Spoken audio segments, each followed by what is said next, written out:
98.9. 98.9 is Win FM.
For 4 minutes after 8 o'clock, welcome to Island Tea. We are Island Tea.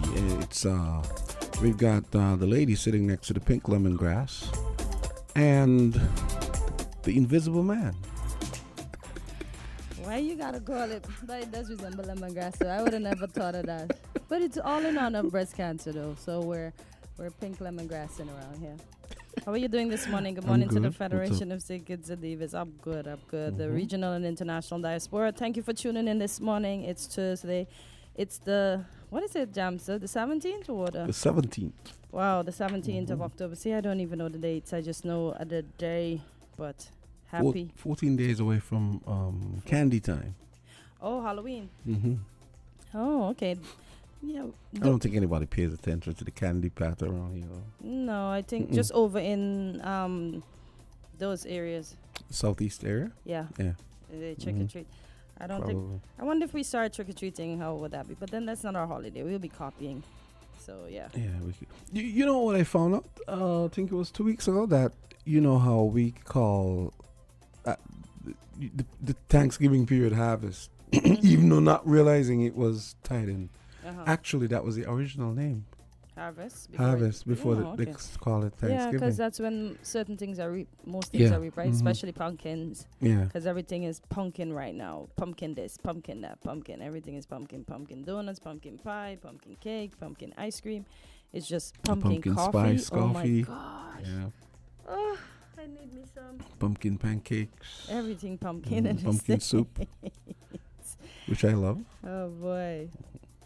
And the decorations. I saw. And the decorations. Oh, yes. I saw this guy made a decoration where a guy was hanging off a roof, I think, for Christmas sometime. And somebody called 911 because the decoration was also saying, help, help. How he made the decoration, it moved just like somebody hanging off of a roof. Oh, really? Yeah, I saw it yesterday. Interesting. Said social media has plenty. Interesting. Yep. I wonder if other people thought the same thing. What? Because it looks like a real person, because he's dressed to the nines in his winter clothes and everything. The ladder is there to make it pretend like he's falling down. The Christmas lights look like it's falling off. So yeah.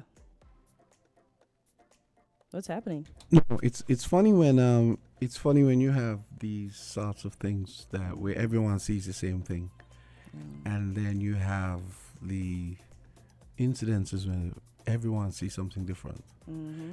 Which reminds me of one of the comments. Actually, two people made the same comment about Kamala Harris's performance with Fox News yesterday. You know, she's been on a kind of media tear. She went to see Charlamagne the God, the Breakfast Club, and she was on Fox yesterday. But I noticed two people were saying that it was sort of like a Rorschach test because everyone took away what they wanted to take away from her performance. Whereas the people who were maybe undecided or already decidedly against her, no matter what she did, they were going to see it as bad, and vice versa. I thought she did well. I mean, the bits I saw. Yeah. You see where I thought she was very strong with Brett Beer. You know, she kind of stood up to him. Because you know these all these Fox guys, and this guy is supposed to be I don't want to sit down the middle, but he's supposed to be the journalist, the one with maybe the most journalistic credentials at Fox. Yet here he was trying to cut across the vice president and steer the narrative the way he wants. Yeah. And she was very strong. She was like, I'm speaking here. Let me finish. I'm looking, it says Harris' interview with Fox News is marked by testy exchanges. Yes. right off the bat. Not even the usual niceties at the top. Yeah, like not the usual BS niceties. No. Oh no, he straight went into it. Yeah. Okay. Oh. Well, at least he being his authentic self. He opened up with a machine gun right off the bat. He's being his. I can't wait. And for she it fired to be right over. back. Yeah, boy. I wonder how she's doing mentally. I think she's doing fine. I wonder she's how doing she's fine. doing. She's that's a lot. This is a prosecutor. Remember, this is not a shrinking violet. I know. You know. I know she come from a lot of work and stuff like that, but Jamsey could be a lot now. You know. Remember, before as a prosecutor, was the whole world paying attention to her? No, but exactly. Well, the thing is, whether the world is paying attention to you or not, you are defined by how effective you are in that job. So whether the rest of California or the rest of the U.S. is paying attention, she clearly is was a good prosecutor. Yeah, okay. You know? So, I mean, she really had him in. So you think she's good mentally? She's handling Oh, her yeah, own, absolutely.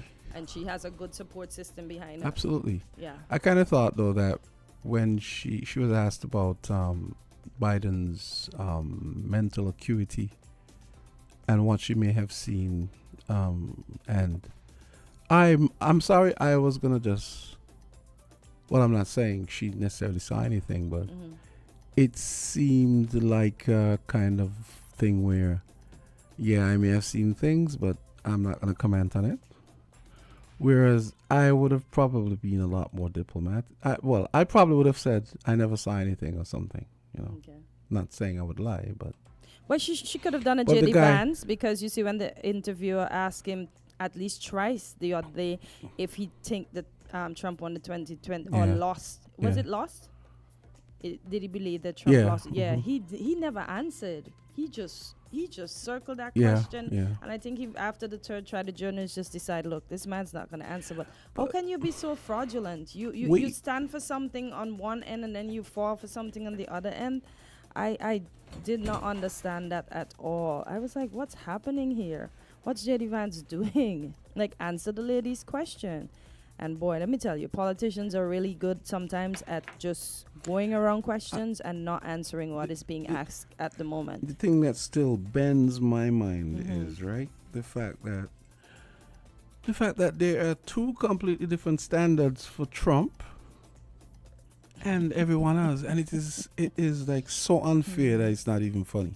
You know, I don't understand why this guy for his entire life has managed to get away with every wrong thing he's ever done, be it illegal or unethical.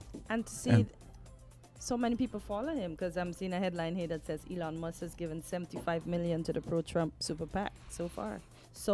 How much more millions is he going to give? And is he okay? Sometimes you look at people and you think, should you be following that posse or that leader? Because he doesn't make sense. And I know Jay Black had put something in the chat just recently to say if we saw somebody else try to assassinate Trump. But that guy said he liked. The guy just happened to have a gun. Yeah, he said he likes Trump. He said he is for Trump. He went there in support. So I think he thought if anybody was going to try something, he would have been the superhero to save Mr. Trump. Yeah, but isn't that kind of a reach though?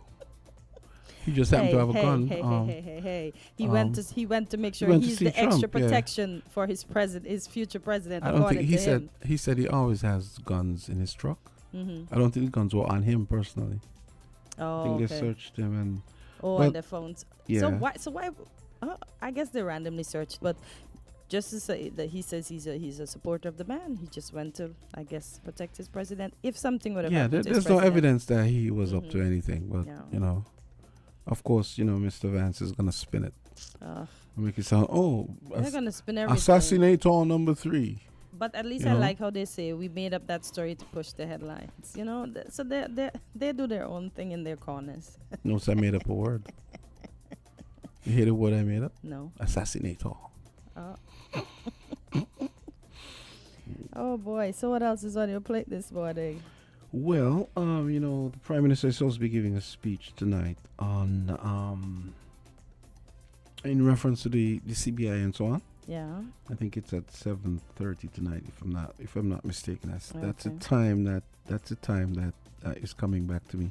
Mm-hmm. In addition, I need to let our listeners know that our show Money Matters with Dr. Terrence Martin, it will be returning at the beginning of November, Good. and we're gonna have a repeat, one of the notable shows from November 6th last year, which featured Zara Jacobs, and the topic will be the psychology and emotion of money, which was a very good episode. So we're gonna rebroadcast that at 10 o'clock, and just letting people know, we're approaching the season. If you're interested in advertising with FM, you're interested in sponsoring Money Matters or any other show here, give us a call at 466-9586.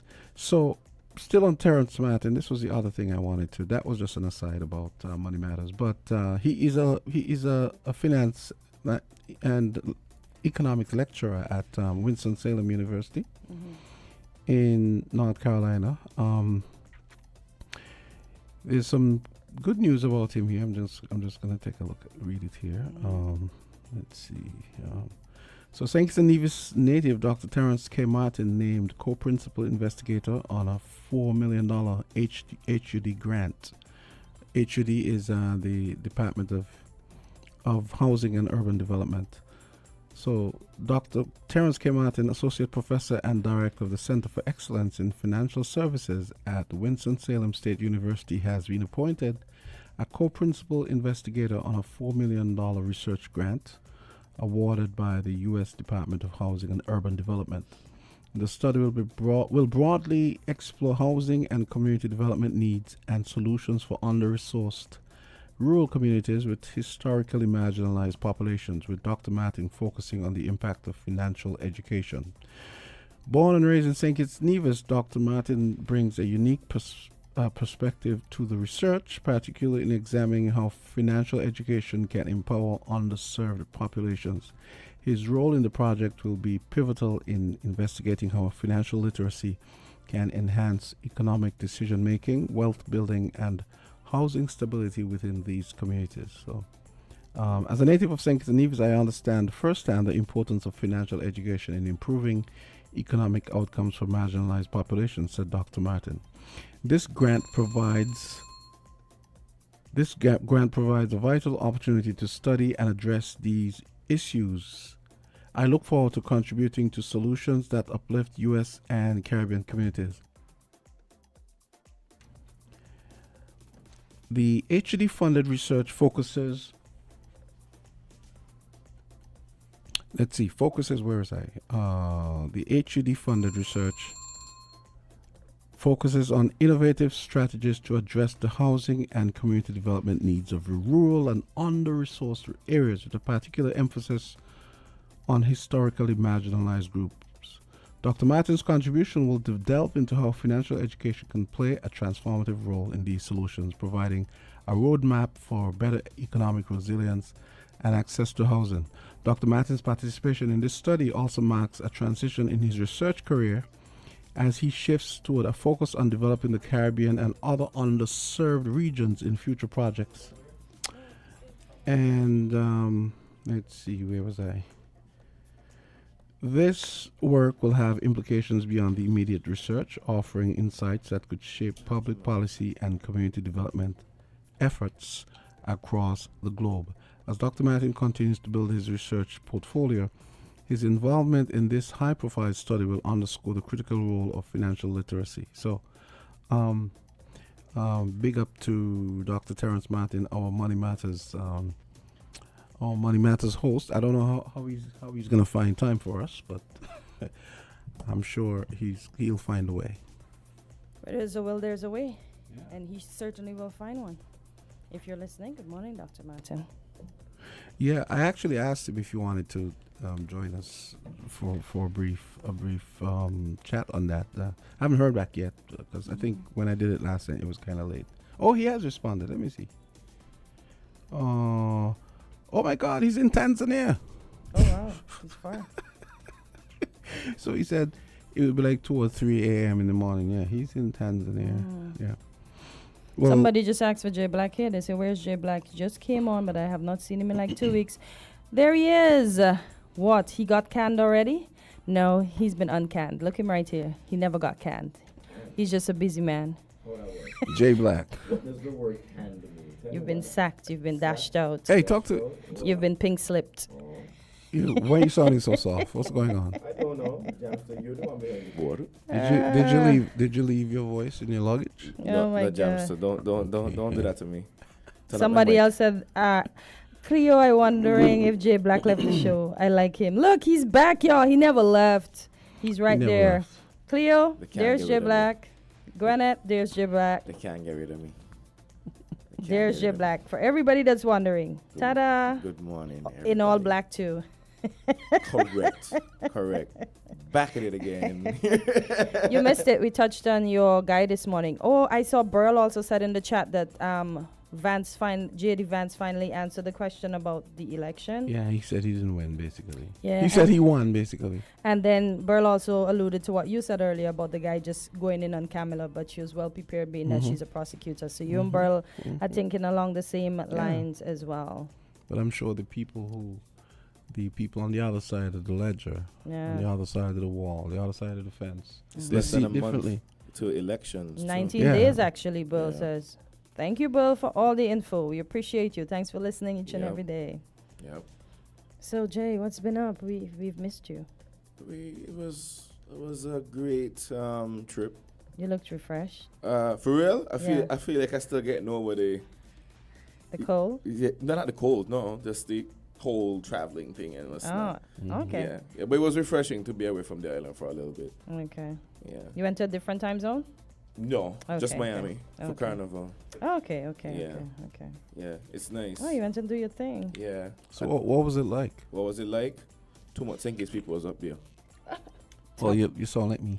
Let me tell you something. When I Sometimes go away, I sometimes don't I want don't to like to see be- yeah, me no too. kitchen. Listen, Me they're too. I gonna don't get like you. to be around them. Honestly, I don't care. No, not them. No, it's not. I'm not saying I don't like to be around kitchens. I but don't it's like to be around them. I Sometimes, go honestly. away and it's like I see a lot of kitchens. I'm like, I'm not I've trying to had- see you guys right Listen, now. and I'm not the only person who says it.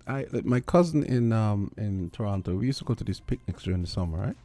And he always just, and I thought I was the only one who was thinking it. He always just said, I prefer when we go to Post the- independence, I'm the- not the- going the to say down- that I don't want to be around kitchens. I don't care. Y'all come for me. Yeah. Come and you for get you.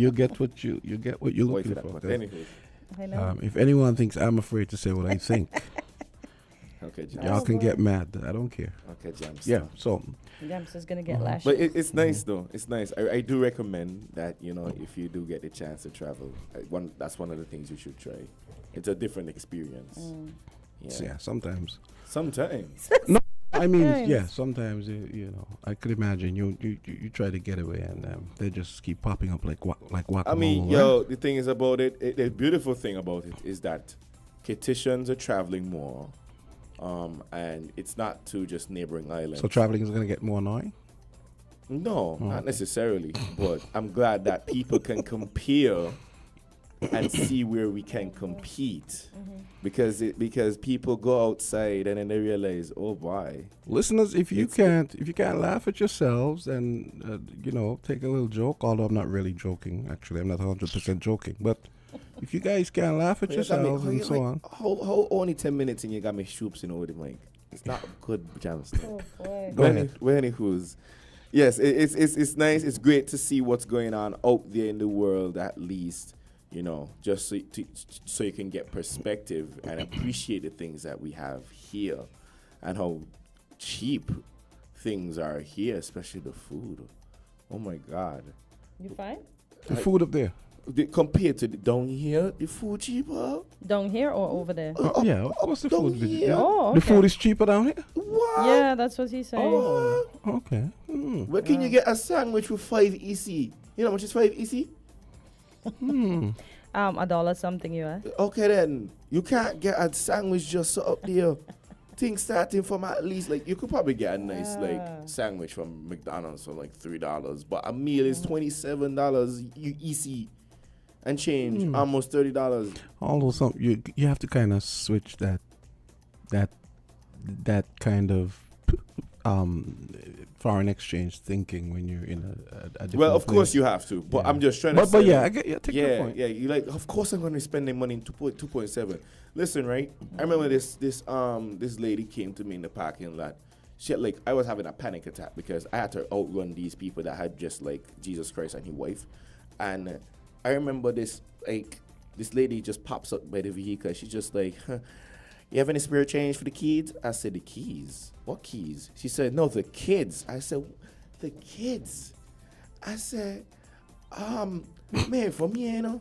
She's just like, oh, where you from? The Bahamas? I said, no, further down. Jamaica? I said, Jamaica is not the Caribbean. But anywho. And it's not that much further down. And it's not that much further exactly. down. Oh, St. Thomas? Oh gosh, you should have just told the woman already. Gosh, because see, she didn't even. No, but in my mind, right? Did I'm she like, eventually guess though? Boy. I tell her, sing kits. And in my mind, I'm already thinking, girl, you ain't getting my 2.7 out here for them kids, but the people abducting and trying to think, I can't do that there, boy. I don't know what agenda you're on. Boy. And then like, it's so much things going on up there. Like, everybody could be a scammer. You see what I'm saying? So she could be saying that she for. You have Cleo cracking up here. Cleo? Yes, she's dying with laughter. Good morning, Skeeter Mills. Listen. I had that was the one time I remember having a panic attack coming out of Walmart. No, wow. Yeah. Like Jesus and his wife literally tried to chase me out to the vehicle, and I had to like run with the suitcase, launch it in the back of the trunk. And I'm like, I can't take this. I can't take this. But you gotta give us a little, give us a score on Miami Carnival a little bit. Compared to ours. Out of 10? Out of 10? Out of 10? No, well, maybe the concert if it's tiny and maybe the road street activities. This is like my third time. Oh, okay. Right? This is like my third time. The first, no, let me tell you something. These people live to enjoy themselves, right? So, someone was calling? Oh, okay. Go ahead. These people live to enjoy themselves. I remember the first year I went, and I went, and this was the road march. So this was the grand parade. We all have the troops and people in the costumes and whatever it is. A storm passed through. It lasted 2 hours, right? Rain. I was like, okay, this is a passing cloud. It's a passing cloud. I'm saying it's a passing cloud for an hour now, so I'm soaked. I had to go on into the gazebo and I'm squeezing my clothes out, right? But guess what? That ain't stop the people in the rain jamming hard too. And I'm like, wow. I said, not St. Kitts. This can't happen in St. Kitts. Yeah, We gonna run for shelter. people wouldn't jam in the rain. No? People, not here, boy. Says who? Joy, where the kittians? A little rain coming You is mean- like you school. mean- Walk today. It's So you true. mean No, the he's day right, with the he's right. costume or Can't the come day into of the work juve? today. Beauticians would be fired. Oh They would my be fired. They would be God. fired wholesale if they A had to little work. bit of rain and we done ready to call out to work, If they had calling sick. to, if they had to work during School the winter, today. Not true. because you have a little snow and they want to stay home, or little rain, and the sky is falling. But You can't do that. But the thing is about it here, I feel like sometimes, and I'm not bashing us, and it might sound like I'm bashing, but I feel like Sometimes some bashing is in order. Though. well, Go ahead. sometimes we hear when we go out to events here, we get caught up on the fact that okay, well, it has to be like this. We get into a comparative kind of mindset, and people coming with expectations. Sometimes that's not the best way to go, because then you can't appreciate and enjoy the event for what it is, right? And I see that often because I take pictures and I have to interact with people. When you see them people up there and a camera go on them, let me tell you something, the amount of dancing and all kind of thing. Kittians would either one, run away, or two, pose for the camera. I don't want you to pose for the camera in a jam. I want you to dance. Have you been watching the carnival in recent years with the stage that they've been having? Last year, I think the stage malfunctioned because of how much fun. That's different. the The people were stage having on is the stage. there. No, the narrative of the stage is that you're supposed to dance on the stage, right? Because they know that it's a competition. Kitchens love competition, and and that's great, right?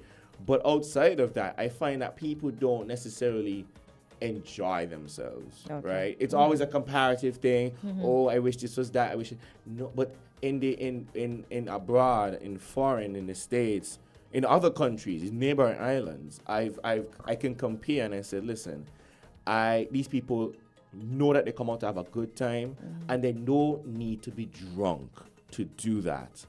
Sometimes we try to promote and infuse the alcohol into the entertainment as like a mandatory thing, and I don't believe in that. I really don't believe in that. You can have fun without the alcohol, That's true. right? And some people don't, they come out and they just stand up and watch everybody. Stop. But okay, Hey, apple teenies are not going to cut it. But in the Sorry. defense of the alcohol, sometimes you don't think maybe they drink a little bit too strong for the person that's not accustomed. So as soon as they have two, that's it for them. Listen, if you are going into a pig pen, expect it to smell stinky. You just have to expect you're gonna go on the road for carnival, a carnival-based event. Expect rum.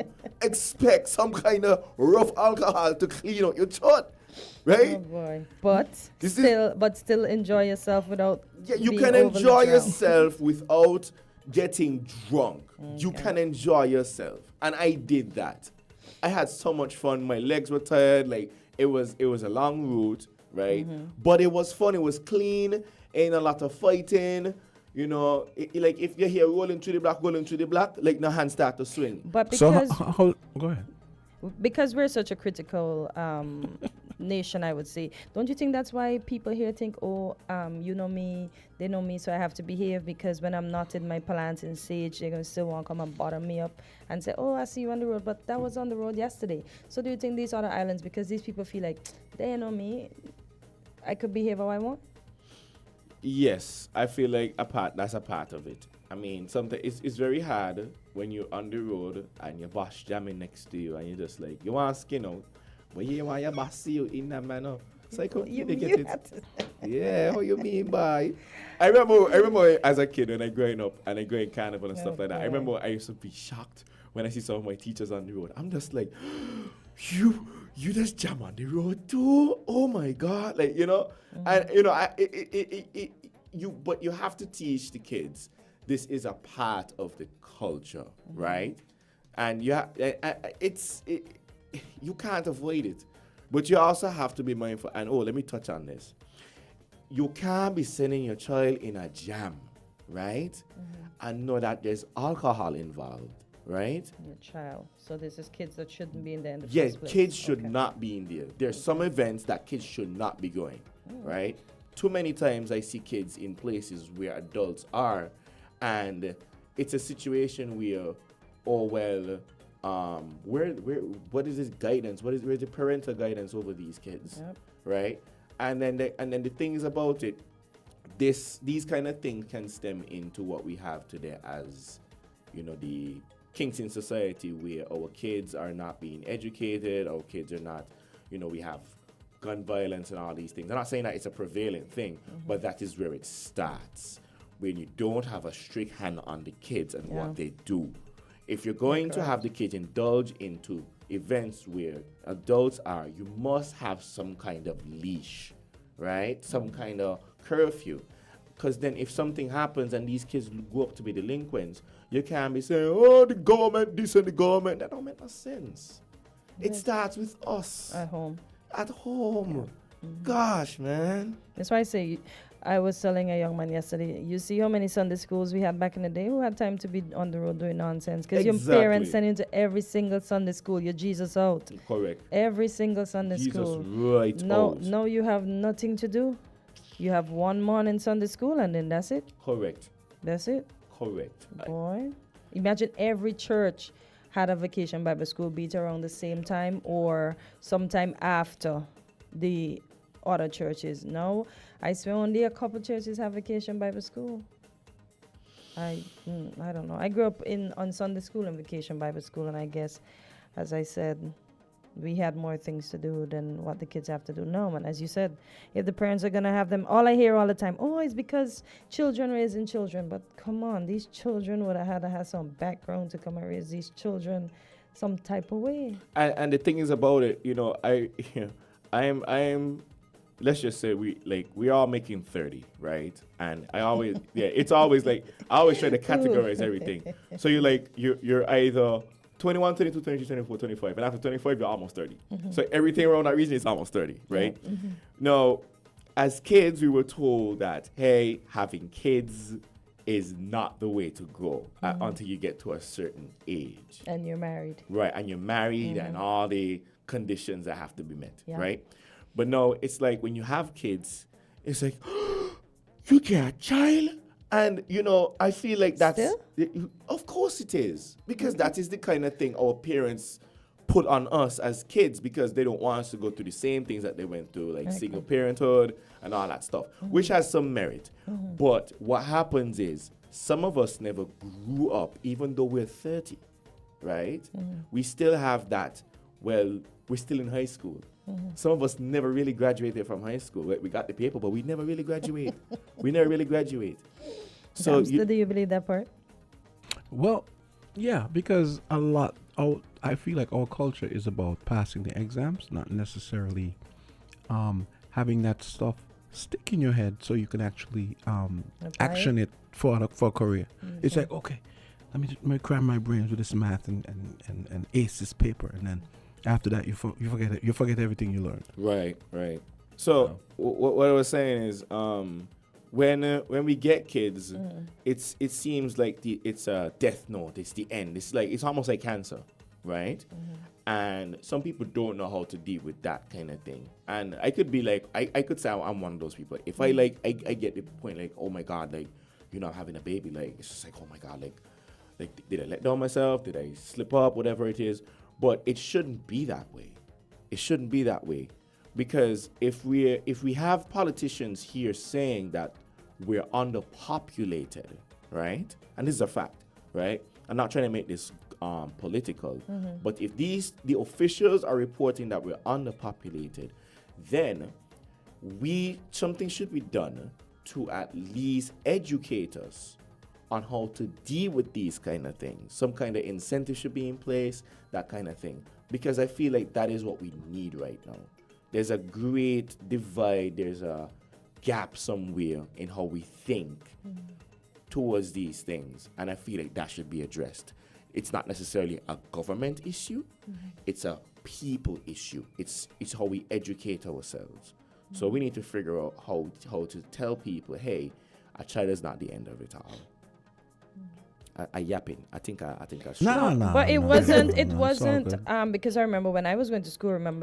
I had colleagues that Miss Gums, Ingrid Gums, she had to fight to get them back into school because back then they weren't allowing them back into school. Right. I think on the precedents that they were going to influence others or they are no mothers. They shouldn't be around young women that don't have children, etc., etc. But if your mom brought you up, and we probably looked at it as, oh my God, yeah, they get pregnant young, and we probably felt we had a superiority over them for not being pregnant and not engaging in acts that made us pregnant. Right. But the end result, to look at it and see,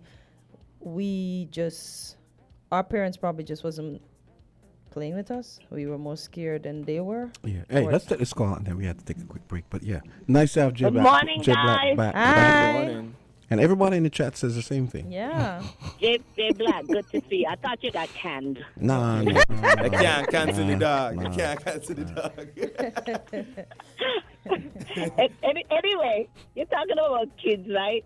Now, the politicians are saying the place is underpopulated. Why don't they go get some? Oh, Jesus. Which one of them? Which one of them? All of them. They realize it's underpopulated. Oh, okay. But the thing is, you think kids today is a great responsibility. It's not like when I was growing up and when my parents were growing up. Nowadays, look me, I'm a grandmother, and let me tell you, I don't want nobody kids unless it's necessary, okay? Right. especially I'm a young grandmother. I don't want what nobody Tell them, feels unless it's necessary. So don't get no kids unless you can take care of them yourself. Right. And do you know how expensive daycare is? Yeah, it is expensive. Especially here in America, it's like a mortgage. It's like paying a mortgage a month time. I could imagine. I could So, imagine. so you ain't ready for kids, don't get none. Yeah, of course not. No, I'm not. Of course not. It Yeah. make no sense to just have kids here, there, and everywhere, and make it worse. You got one here for that father, you got baby. Let me ask you baby something, dad Carla. all over. Let me ask you something. When you got your kids, Uh-huh. were you ready for your kids? And were your kids ready for their kids? Well, when I got my daughter, I was living by myself at that time. Mm-hmm. So I would say I had to be ready, but I was on my own already. Right. So I had to take care of her. And the good thing about it is that back then when I got my daughter, things was much easier. I was blessed with a wonderful man, a wonderful one. So I didn't have the stress, you know. I had it kind of easy, I do believe. Okay, that's true. So but it's harder. It's harder to raise kids today, and especially this generation. You know how hard it is. Nowadays, you can't talk to anybody, kids. You can't discipline anybody, kids. Nope. I mean, it's like yesterday I went to pick up my grandson from the daycare, and one of the other kids in there practically want to beat up the little person that take this child that working in there taking care of him. I'm like, no, you can't do that. No, if I was working there, I'd be getting I'd be fired, I'd be a 'cause you're good gonna bang on the kitchen child. beating. Sit down, keep yourself still. Yeah. Have a good day, guys. Thanks. Have a good day. Okay, guys, let's take a quick break. Okay. And we come back with the full crew. Full crew. Full crew. Okay, here we go.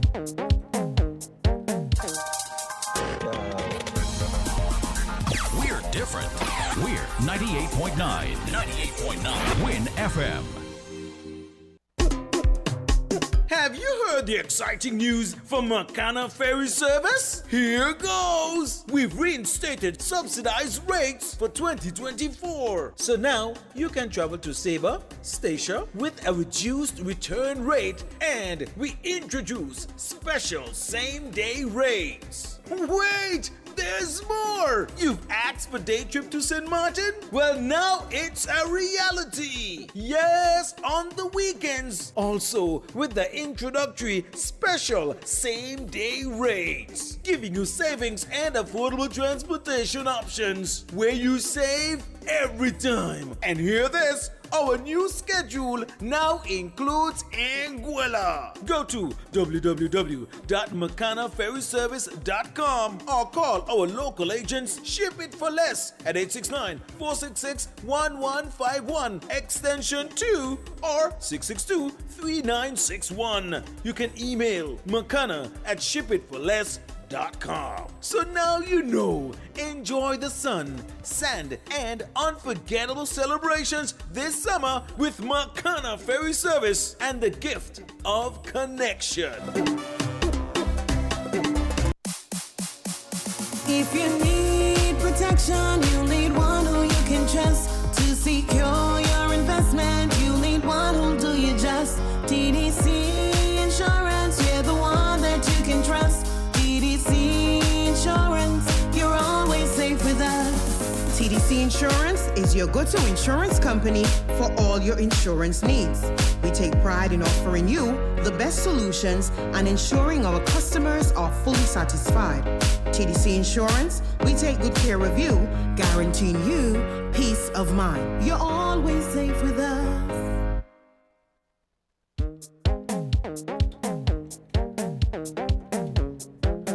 842 Jay Black is back with us. Oh, and Jay, while you were away, Nardo HD. This is one of the tracks you released for Carnival. Well, this is the instrumental. I'll let you hear it a little later on. Okay, cool.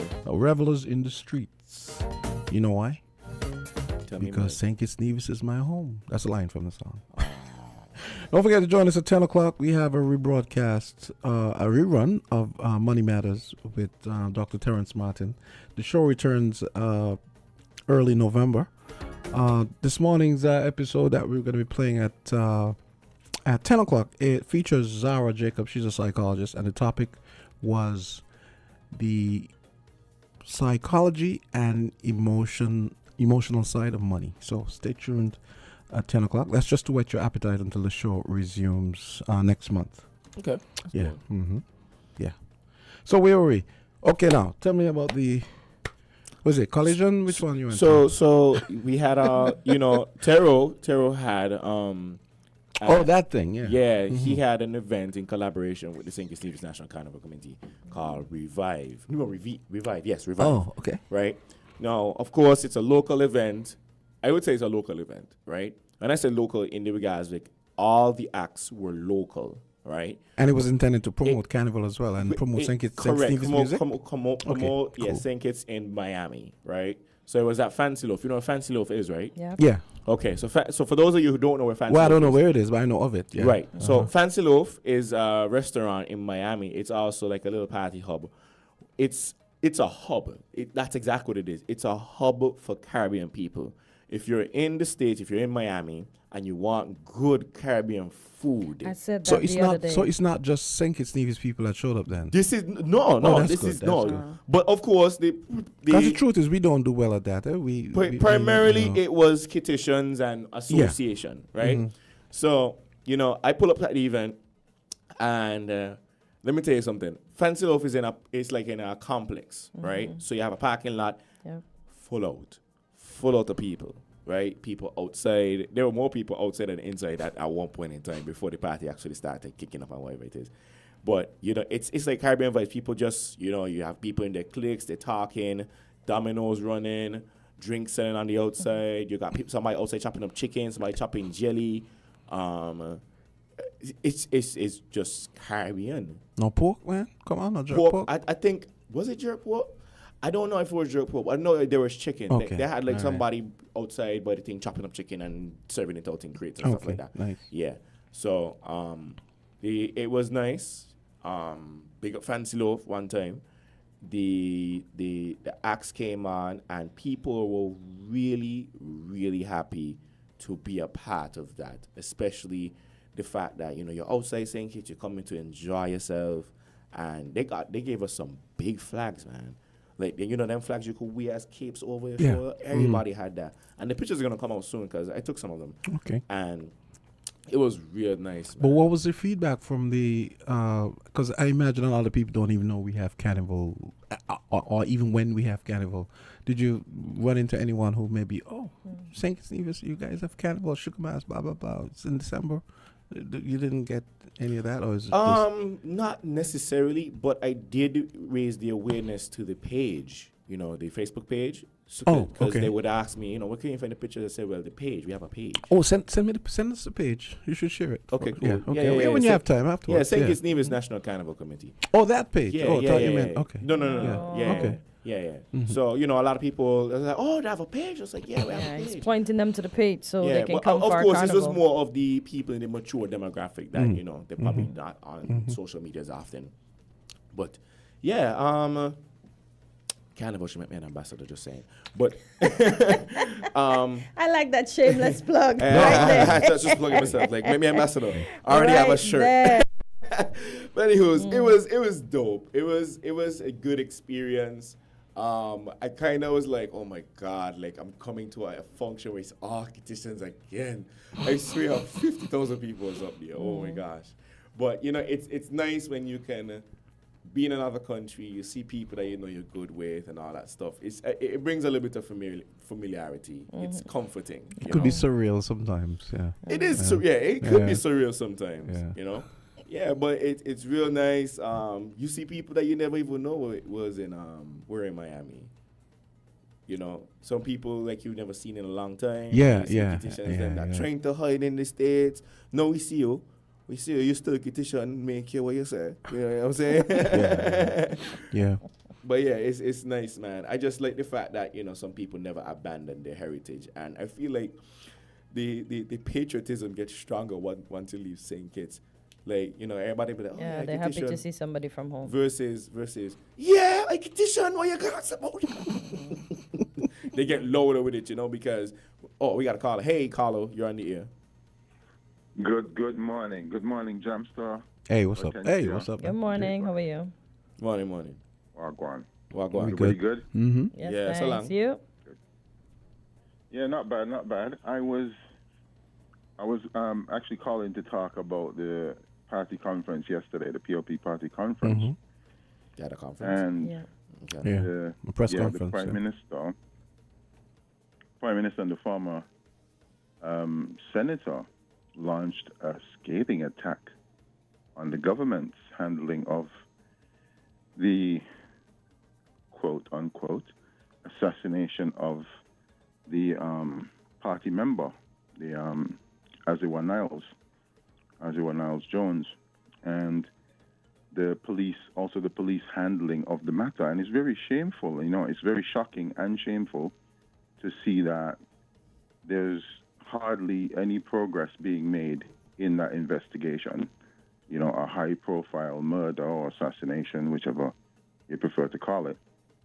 And I just find it very shocking that,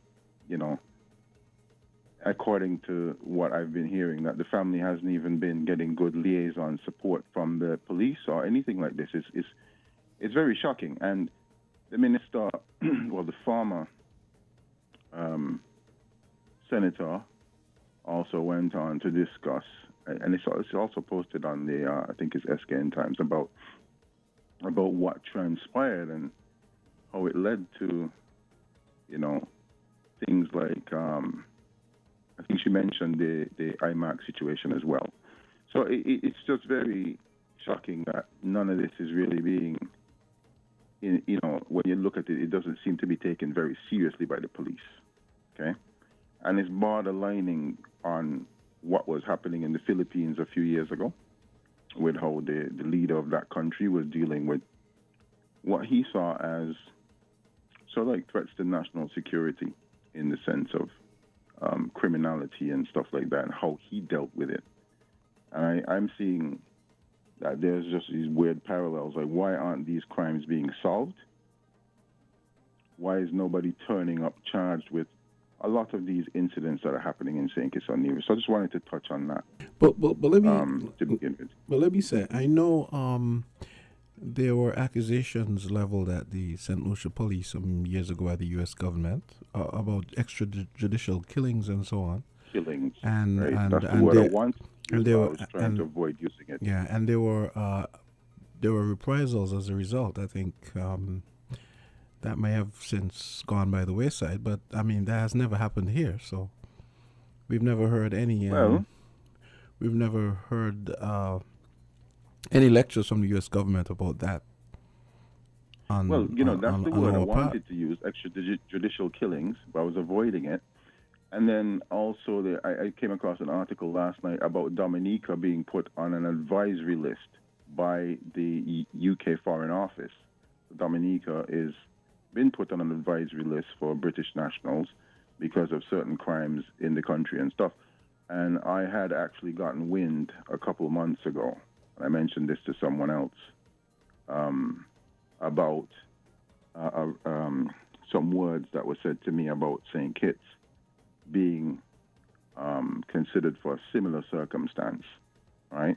I didn't make it public, but when I saw the article last night, I thought it'd be a good idea to talk about it, because we're borderlining on that, and a lot of the crimes are going unsolved, right? And, in circumstances of extrajudicial killing, nobody really gets found for these crimes, because if you know what that means, if you know what the word means, you understand how it's happening. So when you look at circumstances like this, police not taking it seriously, nobody is being held accountable, it leaves a whole vacuum for you to think, well, what actually is going on? What's taking place? Well, it's important for me to say that I'm not saying that that's what's going on, but I knew I had to put it. I had to put it in context for the listeners to understand what you're talking about. You're referring to the Duterte a few years ago, when he was the president of the Philippines. Yeah. Okay. So, and I know closer to home, it happened. There were accusations leveled at the St. Lucia government about similar things happening, but I don't know whether that's happening here, but we shall see. I hope not. We shall see what happens. I'd hope that wouldn't. And be then the case, with no you know? evidence, we can't assume. We don't know how these people are being killed. I mean, we can't assume that they're We don't know how they're being Exactly. killed, but we also don't see anybody being held accountable, and we don't see it being taken very seriously. which is not the same which is really not the same as the extrajudicial liquidations you were talking about. It may not be the same, Yeah. but when it leaves that vacuum, it's open to the imagination. One will think, well, why aren't these being taken seriously? Why isn't the government pressing? I mean, look, political violence is something that the government should be taking seriously, because in any event, if they're not in government, they're in opposition, either side of the political spectrum, they are politicians. So when something of this nature happens and we don't see any seriousness coming from the government or the people in charge, the people who investigate especially, then what does it leave you thinking? You know? So this is where we're at, and it just feels very strange that this is not being taken as seriously as it should. That's what I have to say. Okay.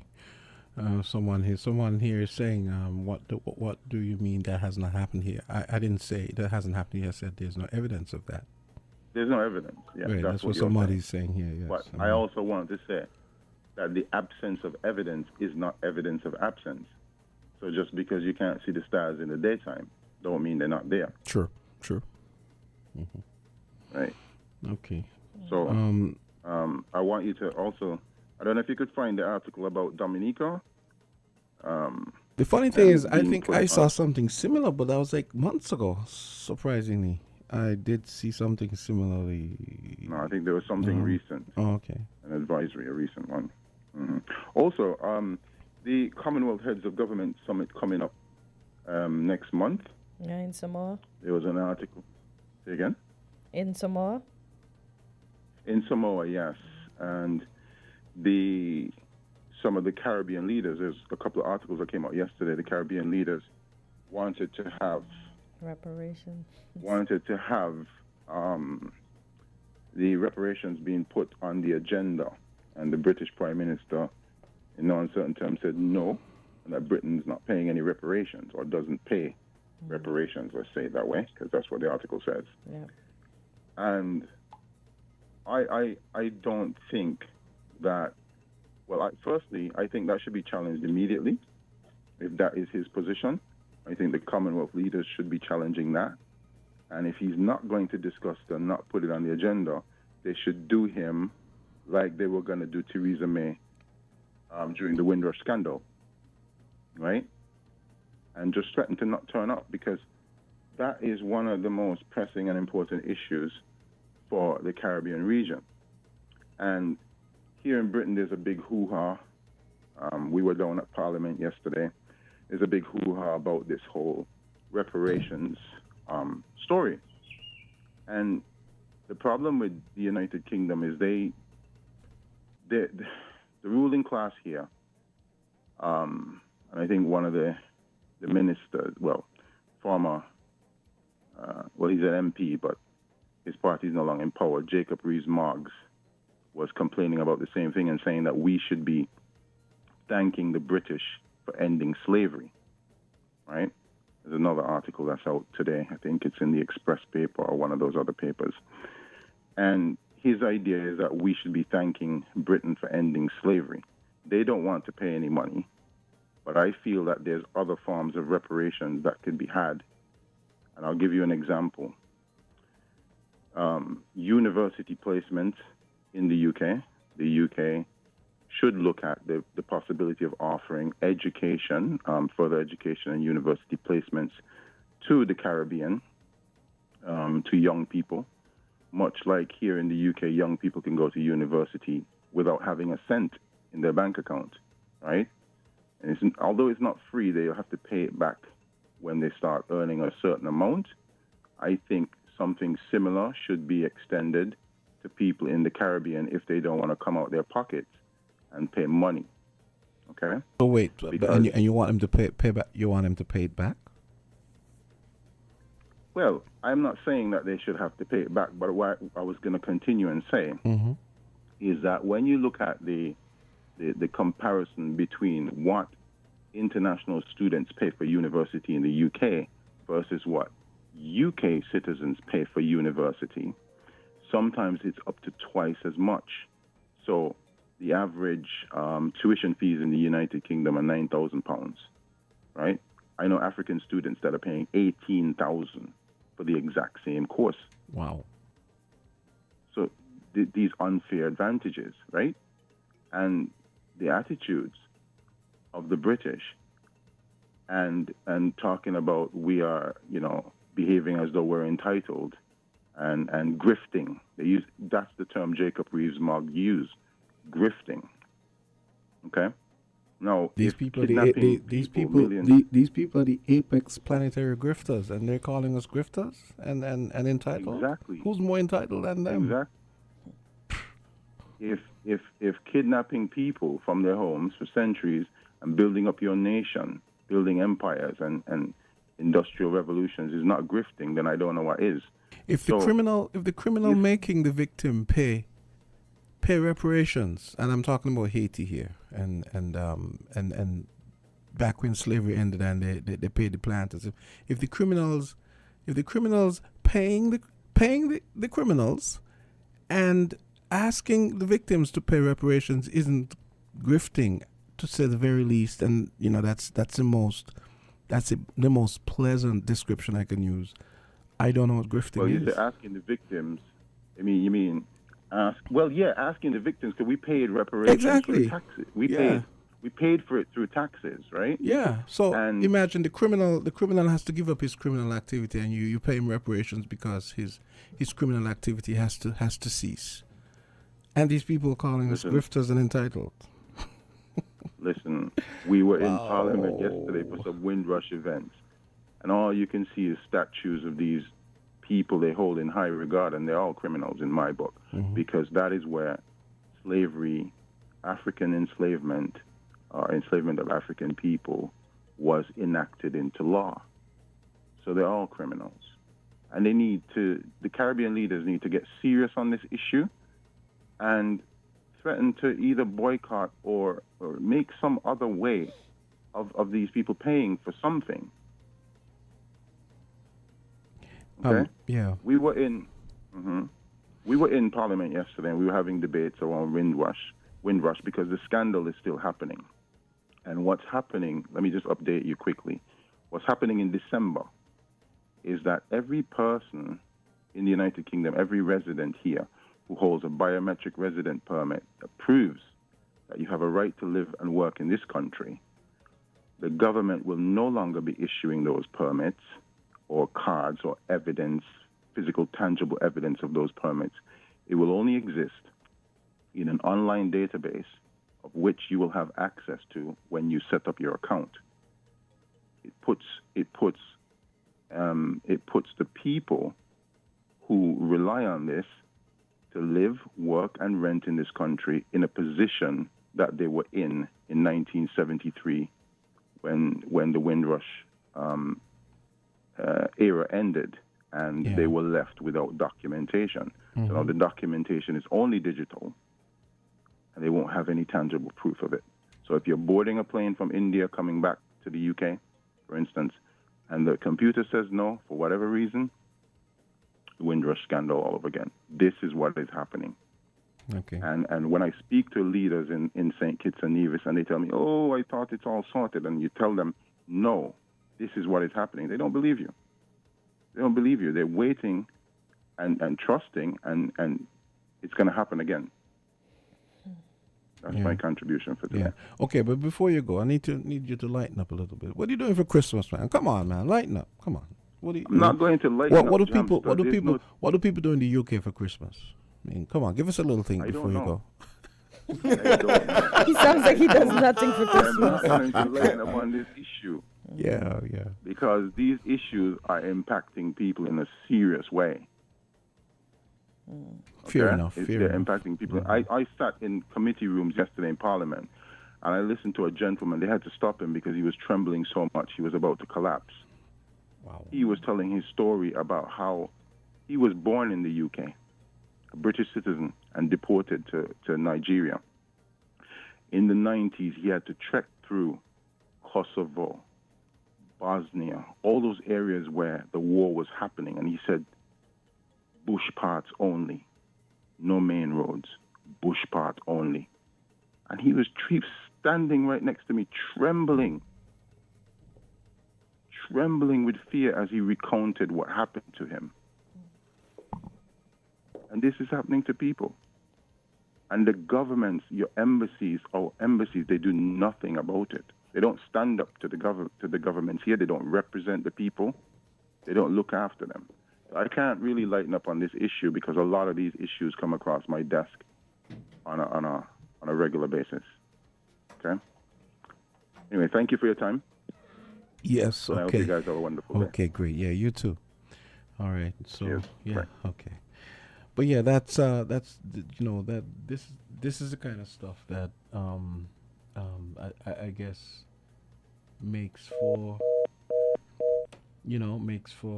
contentious discussion because of all the things that we've been through as a people, and you hear these stories, and so I get what he means by lightening up isn't something that's gonna come easily. So I totally get it. So what you say? Yeah. Oh, so you mean me? no, I just wondered what you thought. What I thought was interesting, right, was let me just read this. This is an article that he had sent. I was just reading one of the comments here, and I always bristle when people use these arguments whenever the whole thing about reparations and slavery comes up. This person says, it wasn't just black people who were enslaved. People from everywhere have been enslaved at some point or another. Like the English, for example, who were enslaved for over 1,000 years. Most have the integrity of confining these distant events to history and just get on with their lives. A petty few, however, believe they are owed something from others, even though it was their own ancestors who created the very slavery they are complaining about, which continues in many parts of Africa today, something those who ask for reparations seem very happy to ignore. Yes, I'm going to ignore that comment because, that's always... Where are you seeing these comments? It's an article. I think, okay. yeah. This, actually, I was supposed to send this one to the chat as well. This one, he sent this one afterwards. Apparently, Mia Motley, she met with the king, I think it was yesterday, and she was tossing, they were talking about the reparations thing, and the figure that came up is like $4.9 trillion, 4.9 trillion pounds. Of course, those people are not paying us any money, but yeah. Let's move on to lighter things, because we all know this isn't going anywhere. Yeah. Let's move on to lighter things. You and I don't mean to discourage you, but me, no. It is what it is. No, you and no. My friend. Yeah. Yeah. So more. So tell me about the performance and so with Terror. You said you saw Terror. You didn't get to go see Collision and Yeah, well, Collision didn't perform that night. Oh, okay. Yeah, Collision didn't perform that night. Okay. Oh, they were supposed to perform at the same place? Yes. Okay. What about Grandmasters? Grandmasters performed. They performed. How was that? Of course it was great. Okay. Ruckus and the man was all big. It wasn't Grandmasters in its entirety, but it was Ruckus and David House. And David House, Yeah, okay. Yeah. All right. Yeah. Big up Ruckus if you're listening.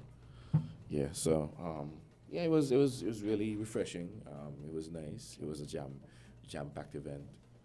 It was session the pile, as it is said. Okay. You went to any general events, carnival events? I mean, other than the street activities, you didn't go to any. I'm kind of a boring guy. Let me tell you something, Jamsta. When you're me and you attend events, when I said work at events for a living, after a while, a break to me is everything devoid of that. You understand? If I go to an event, it's because, okay, there's something really interesting about this event that I really want to see, right? But the Skinny Fabulous, the Destras, the Machels, the Kess, the everybody, I it's like I've seen these people, I've met these people, I've seen them perform, I know what songs they're gonna come with. I just, when you're me, you're gonna just wanna have your time to yourself. A vacation is more like sleeping, just getting away from everything, disconnecting. I know what you mean because man, I know what you mean because I know me, like sometimes as a DJ, sometimes if I had a whole rash of gigs and I go home and I just don't want to hear anything, like don't want to turn on the radio, so I kind of get that. Yeah. FOMO doesn't get me. FOMO doesn't get me. Caller, go right ahead. Hey, good morning, Jamsta. Hey, good morning. What's up?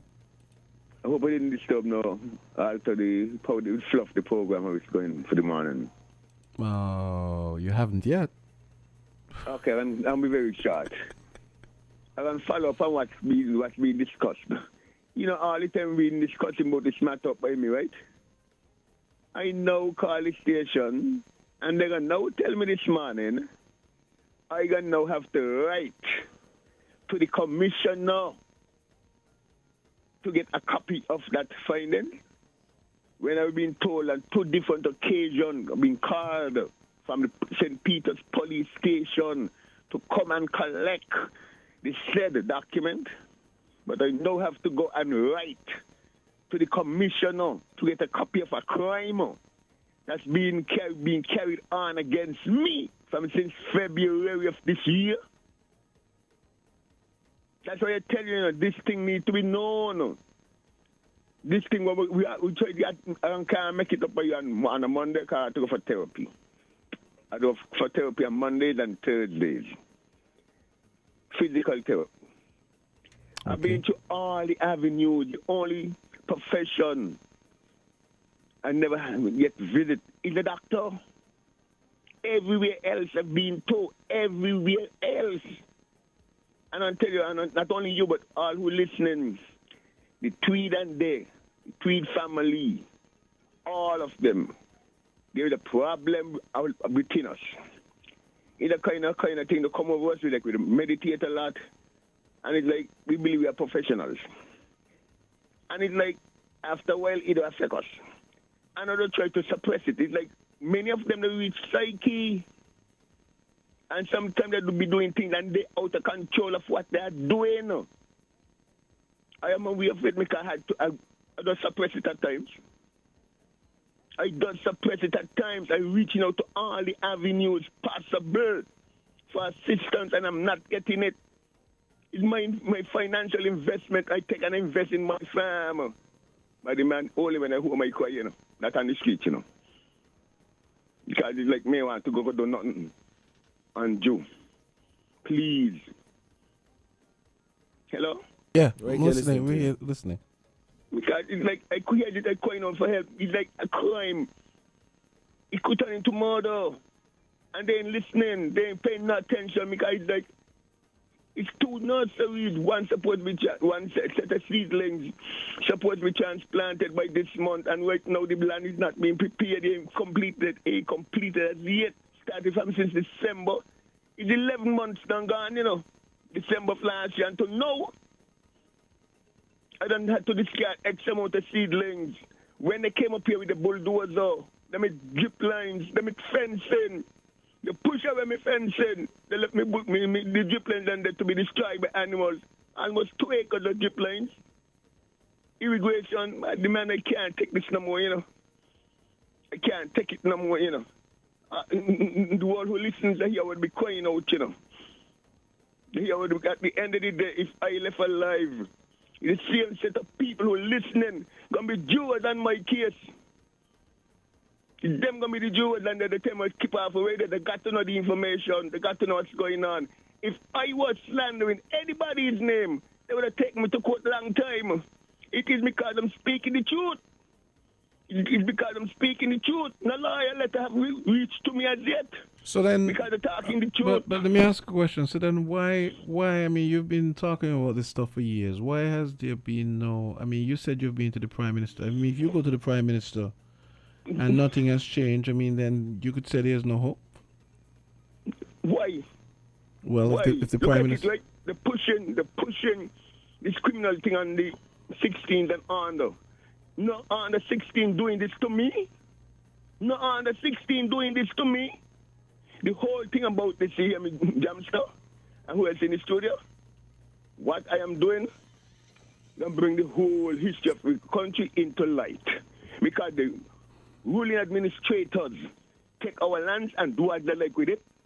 The CBI money, Social Security money, our resources, everything.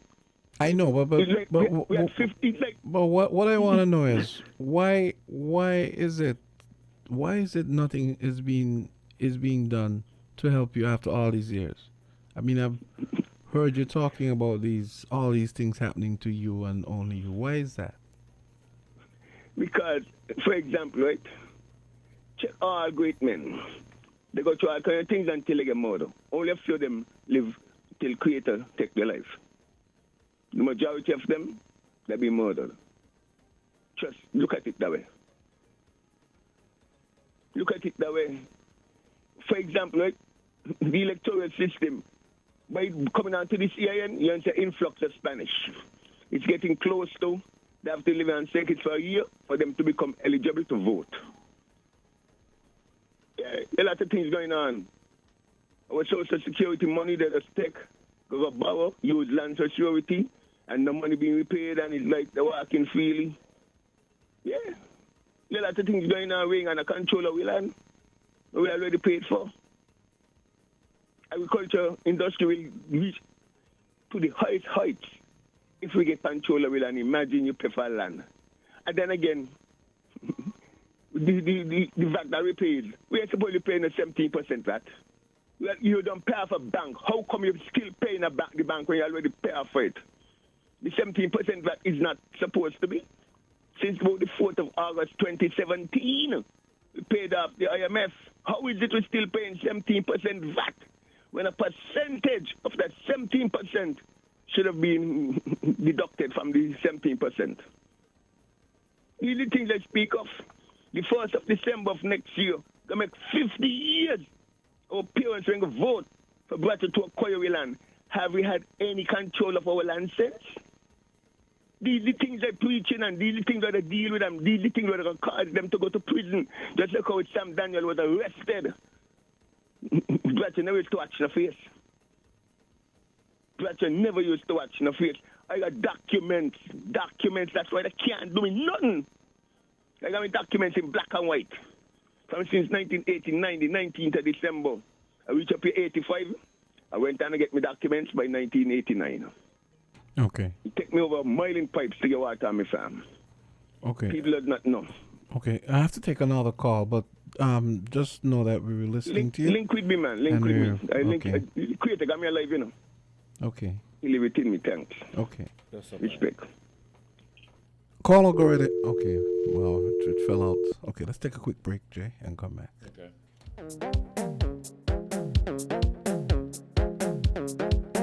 We're different. We're 98.9. 98.9. Win FM. Here are your Horsefords Value Mart IGA specials from October 3rd through 16th. Now, our Value Club Blue Tag specials. Chef Warrior D canned pasta and microwave pastas, just $6.99. Eggo waffles and pancakes, $14.99. Essential Everyday Barbecue sauces, $7.99 each. Almond Breeze almond milks, $16.99. Lender's bagels, $12.99. Langer's juices, just $11.99. And now, our very low weekly value deals. Essential Everyday pastas are just $4.99. Essential Everyday Pasta sauce, $9.99. La yogurt, $3.39. Philadelphia cream cheese, $13.99. VO5 shampoo and conditioner, $5.49. Equaline mouthwash, $10.99. Shop Smart, Shop Value Mart. Sea listo y haga sus compras aquí en Value Mart.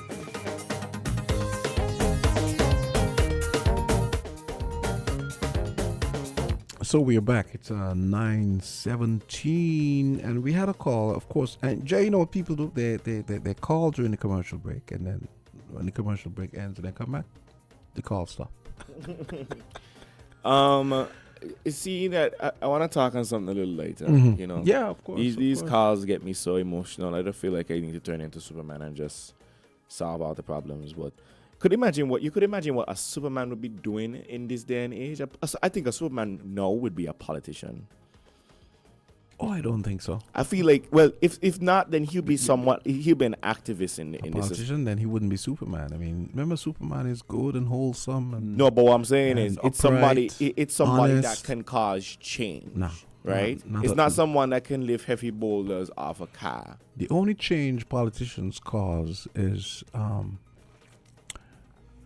the increase of their own wealth. That's the only change. Come they on, cause. Jamsta. We're talking about politicians in general. The power that politicians have. We're not trying to direct. What I'm just saying is, I think that the pinnacle of power to change is often seen as a politician. That is what I made reference to, a politician. Yeah, you're right. You're right. Right? No. Let me talk about something else, boy. Someone here is saying, "Oh yeah, Jamsa, answer the call during the break and put them on hold until the break ends." So that's not always practical. I do that sometimes, but it's not always practical. Good morning, Sharon. Mike.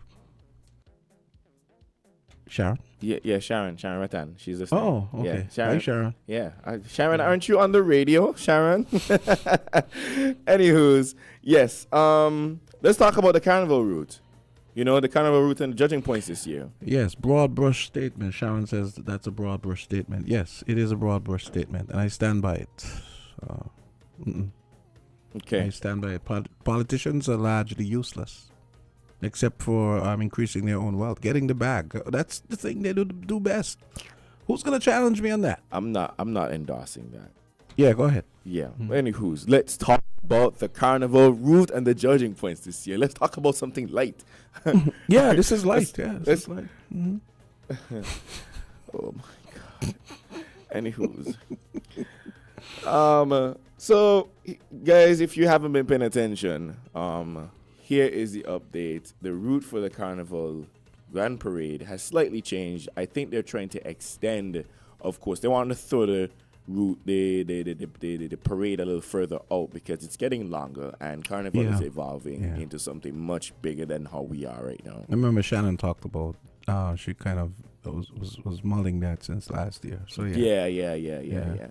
So the route for the Carnival Grand Parade, it starts in front of the Dr. William Connor Primary School on Keon Street. All right. So you're gonna go down the road and you're gonna take a right onto Church Street. Okay. Now, going down Church Street, you're going to take a right into College Street Gut, right? So you're going to go down there, and you're going to go left onto the Bay Road. Now, on the Bay Road in front of Courts and Rams around KFC area, there would be a performance stage, right? So, after that, you're going to continue along the Bay Road. You're going to go left onto 4th Street. So you're going to go up 4th Street, right onto Keon Street, and then you're going to go right onto Independence Square Street, back onto the Bay Road, left onto Sandown Road, left onto Pond Road, and then coming back into town, of course. You're going to cut down left onto West Independence Square Street. And then we go back onto the Bay Road, and that should be the end of it. So... Oh, I actually thought that... Okay. So, so the Bamsi Wall is going to be going up into Newtown. Yeah, man, we got to talk about the Bamsi Wall. Bamsi Wall is now an iconic thing, right? And, of course, the judging point along that route is Keon Street in front of Dr. William Connor Primary School. There will be a prejudging segment where they'll have all the costumes laid out, and you're going to have a prejudge segment. And there's going to be the performance area, the stage, as we might know. And then the last one is at West Independence Square Street by National Bank. So, of course, these judging points will be marked by the erected flags on both sides of the streets to indicate the judging point. Yes. Three judges will be assigned to each judging point. I actually thought, because I remember she had talked about, and I've heard Noah had kind of suggested some similar stuff about possibly moving some of it, especially the jamming, like the Juve, onto Wellington Road. No, F.T. Williams / Kim Collins and around along them roads. Yeah, that's pretty much the only way it could be viable. Yeah, because I remember she talked about people from other islands mentioning the fact that as it gets bigger, it becomes kind of a problem for all these people to really. So then there are solutions such as this one.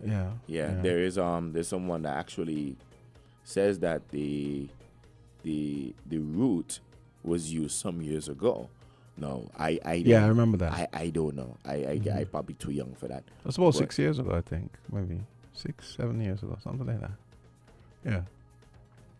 But yeah, I think it's a good idea. I remember Shannon also said that someone made a comment about the nature of our Juve in Bastard, that it has a kind of feel that you just don't get anywhere else.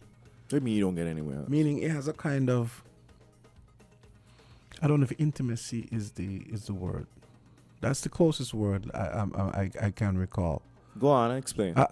Something about the way we do the Juve in around Bastille. It has a kind of nice, embracing, intimate kind of communal kind of feel, which some of the people from the bigger islands thought was interesting. Like, I think we was one of the bloggers who may have made some comments along those lines, who kind of liked the vibe, Oh, you mean how everything converges into town? Yeah. Okay, yeah, cool. so It's nice. It's nice, but we have to move past that because we can't. That's not viable anymore, especially with the larger troops and our carnival product. And I'm gonna say this one more. Well, I'm gonna keep saying this. Our carnival product is a tourism product. People outside of St. Kitts are now looking to us because of social media and all these other publishing platforms. They're looking to come to us to spend their money here to help revolutionize the economy in that regard. And what we need to keep that in mind as we go into this season, because people are gonna say, oh, there is no beef. There is beef between the troops and banter and all that stuff, and that's okay, right? But if it gets to the point where the product itself is not being delivered, then what is the point? What is the point, right? We need to keep these things in mind when we're thinking about, well, we're going to put out this thing to cast shade on this troop or wherever it is. Okay, cool, that's all good. But once you start on time, once you launch your product, once you get your stuff on the road, once it ain't no late, nothing, once it ain't no latter, well, when this person here gonna come out and all that stuff, I feel like we need to consider that Juve is much bigger than the beef that we promote here. It's much bigger. No, I agree. Juve Carnival, all the carnival events, all the politics. Sugar Mass is us, right? We always look to other islands to see how we do this thing, people outside. What are we going to do for us? We're going to just watch each other and complain, right? And I'm going to say this because you're fools if you think that that's going to elevate the product, if you're going to be beefing and nothing being done to put yourself ahead, to make people want to play with you and all them kind of things here. Man, there's a lot of bad mind thing need to stop, man. That actually reminds me of a discussion that was had. I don't know if you were following it last week concerning someone had made a post on Facebook concerning SKN music not being totally embraced, let's say during Carnival and so on. The person was expressing disapproval at the fact that sometimes other music was played. And Paul Martin wrote a very nice counter argument, which I agree with a lot of the things he said. The reason I thought of it, you just talked about the beefing thing and so. I think one of the problems we have, especially with the music as well, is the bands are more concerned about heckling each other and having the ridiculous petty small island rivalry, and that's fine. And fine. That's fine. But my thing is, this big fish in a small pond mentality needs to stop, because if we want our music and our carnival by extension to actually be relatable to everybody else, we have to make music that is at once relatable to us, right? But also something that people outside get. You know what I mean? Right. So rather than the petty short-sighted stuff that goes on, where the songs are not something that says somebody from Trinidad or even somebody who lives in Miami can just relate to. Oh, that's a pretty cool song. I think I agree. I think we do need to increase the weight of our footprint in that regard, because I mean we've had a few songs out there in the market, like the songs by Akai, Brocket Set It. Brocket Set It stays like a hit. Right, I hear Brocket Set It everywhere I go. Yeah, Trinidad and DJs playing that. That's crazy. People like Ruckus that sings Happy, and then you have songs like Ken and Barbie, Pressure, and Outside apparently was the kind of Outside again. Yeah, Outside again. Outside again. Definitely hit. Yeah. It definitely hit. And I feel like we need more songs that could go past Sing Kids. You see what I'm saying? There's nothing wrong with the song traveling before the artist. Another thing Paul pointed out, which was something I always said, was he's almost like he stole it. He's like he was eavesdropping on my brain or something. Right. He said, all these artists come through here for music festival and concerts and so, and you've never had a Kittition doing a collab with these guys, and you see it happening everywhere else. I also should say that one of the things that needs to happen is that if some of these solo artists and bands are serious about getting their music out there, you need to find management who actually knows how to manage an artist. Oh, yeah. So that means looking for maybe Trinidadians, Antiguans, or wherever they come from. Yeah. If you really want to take your music to the next level, you have to consider doing, if you happen to be a good writer, you have to consider doing a publishing deal where you might, other than having your songs registered, you might get other big artists to take one of your songs and record it, Collaborations. I mean, Adam O, I don't know if you know Adam O is actually managed by a Kittition. You mean Kevy Kev? Yes. He's managed by Kevy Kev. And it's amazing to me. I see Adam O just come in the last shower in compared to, let's say, New Vibes and Mention and all these other people. Right. And this guy, him and Pumpa who happens to be Kittition, these guys are on all these big rhythms, all these big Trinidad and Barbados and down island rhythms and so, and doing big things. What is wrong with us? What do you think accounts for the short-sightedness and the lack of just breaking through? What is it? I feel like people need to start looking at getting serious management, because a lot of good music comes out of St. Kitts. It does. I wouldn't say us. A lot of the songs the artists in this case stand by themselves. But when I say us, I mean, I know. I get you, but I'm gonna make my point, right? So I'm not gonna extricate myself, right, and act like the artists are by themselves, right? And I feel like some of the artists here, I feel like they get caught up in this complex where the St. Kitts crowd is the only crowd, right? And once you get hyped from that, then you're on top of the world. Yes. Right. Big fish in a small pond mentality. Yeah. You did yes. speak about that. Yeah. I'm endorsing your product. Yeah. I'm not your product, you're coming. Yeah.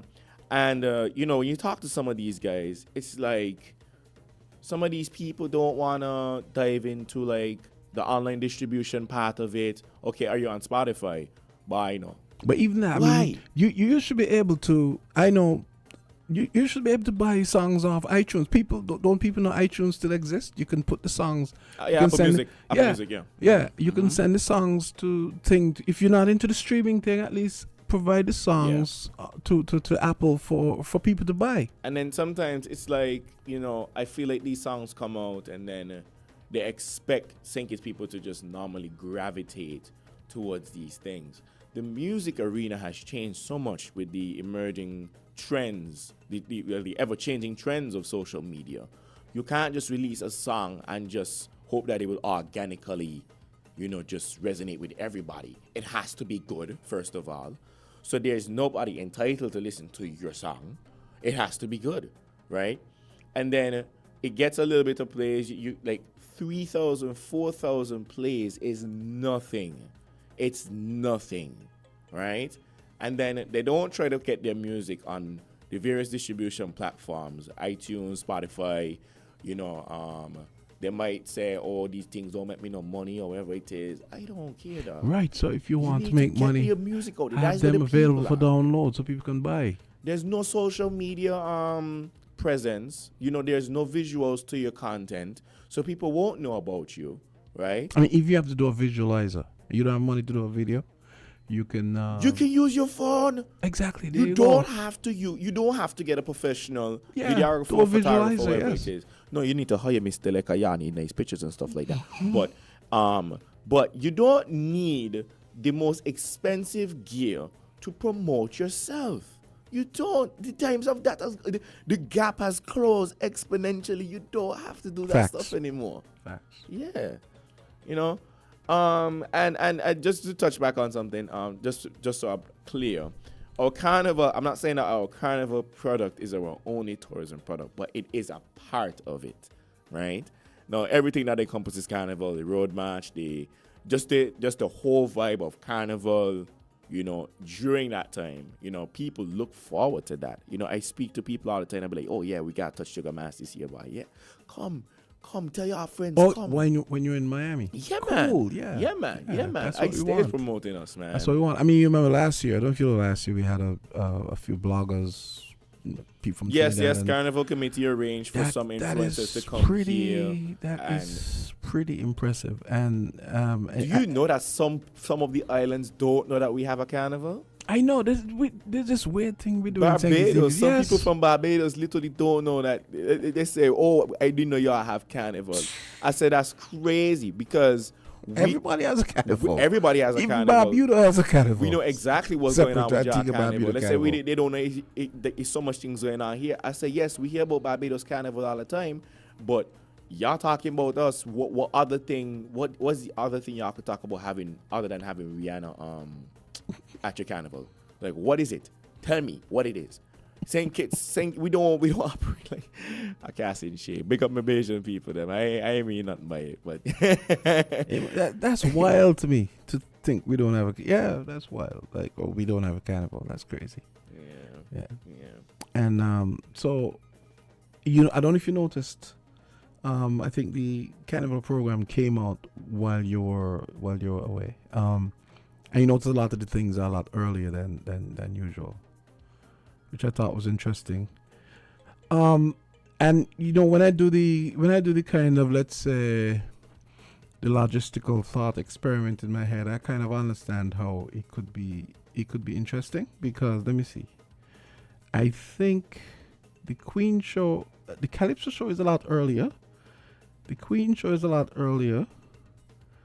I mean, the date seemed downright distant from Carnival, sort of, but I kind of get it, because I mean, I could see how if you let's say you're a Calypsonian and you have let's say you have the Calypso show maybe 4 days, 3 days earlier than it normally is, or even Road Match and the Soca Monarch is a lot earlier. I could see how that could be helpful, because you kind of have a lot of, you could say, run rate during Carnival to be like, hey, that's the Soca Monarch, and get people more engaged with the song. It's like, oh, that's the song that won. Okay, right. I could see that. People are already launching Soca. Yeah, well, that's one. And there's let me see, Jazzbo and Tubap have a nice song about rum, which I'm always here for. Wait, what about band music? Any band Of course not. The bands are gonna come out January. Why they don't come out so late? I don't know why they do that. I got a song can't marinate in my head in I'm just telling you. under a month. I'm telling you. I mean, I don't understand it. I mean, I started getting Trinidad stuff for things since I already got three folders with Trinidad stuff already. That coming out for February? Yeah, that started getting them in like September. That's crazy. Yeah, I mean, and these guys, not even one song out yet. And then when people talk, they get upset. Uncle Lucas Collision, y'all need to do better, man. Come up with these songs them early, man. We want something to jam to going into the season. Sugar Mass is we thing, man. Come on, man. It's Tubop. It's Tubop. A little bit of Tubop and Jazzbo. You got Jazzbo there? Mm-hmm. Tubop and Jazzbo. Okay. Let's do this. One battle long home, and me not even jump it. And load on me go. I drink it till the sunset, and as me wake up, and I drink it with me friends. Then I look in a boss, got me up to the ceiling. What a wonderful feeling! I can't believe it. Because I'm jump feeling. What a wonderful feeling! I can't believe it. I need a battle now. I need a battle now. That is all I need. Let's have a party.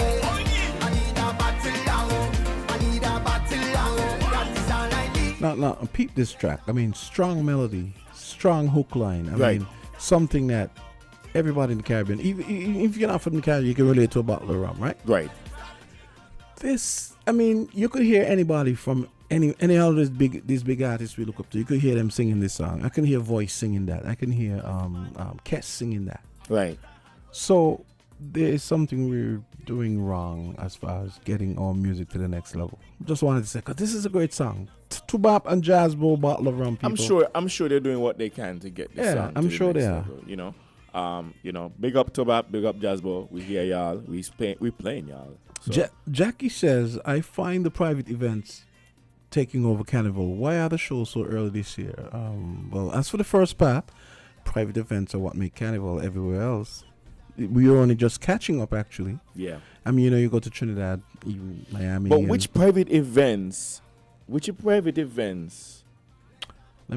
taking over? Like, okay, wait. Which shows? Which shows are early this year? Well, are other shows early this year?